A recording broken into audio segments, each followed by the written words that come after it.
Bismillahirrahmanirrahim. Assalamualaikum warahmatullahi wabarakatuh. Saya nak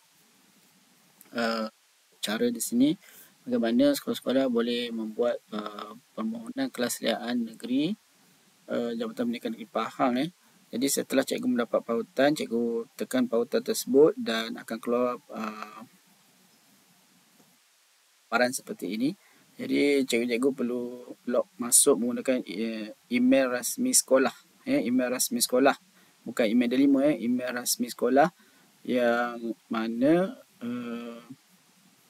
kod sekolah @moi.edu.my. Jadi cikgu tekan saja Google kat sini dan ada paparan seperti ini dan masukkan email dan masukkan password pada email tersebut. Kemudian cikgu akan lihat paparan seperti ini ya. Okey. Kalau cikgu dah dapat paparan seperti ini, maka cikgu telah pun berjaya masuk ke sistem permohonan secara dalam talian untuk kelasliaan negeri Pahang. Jadi menu yang pertama ialah saya tunjukkan di sini kita ada permohonan. Yang kedua, semak ubah atau mak turun senarai permohonan yang telah dibuat. Yang ketiga, syarat-syarat permohonan. Yang keempat, mak turun borang permohonan untuk diedarkan kepada murid. Jadi untuk memohon, cikgu perlu yang pertama sekali baca dulu syarat-syarat dan seterusnya mak turun borang permohonan untuk diedarkan kepada murid. Okey, jadi setelah murid memulangkan borang permohonan tersebut, barulah cikgu mengisi permohonan tersebut di menu yang pertama. Okey.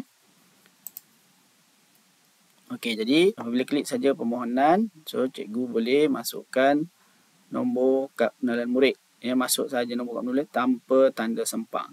Ya, sekiranya murid tersebut, data murid tersebut telah berada dalam sistem, maka maklumat-maklumat di bawah ini akan terisi secara automatik. Namun begitu, cikgu perlu semak juga kesahihan maklumat-maklumat tersebut. Ya, okey. Dan lengkapkan semua yang bertanda bintang ini. Okey, seterusnya, okey, masukkan markah UASA. Okey, seterusnya masukkan tahap penguasaan. Okey, kemudian klik hantar.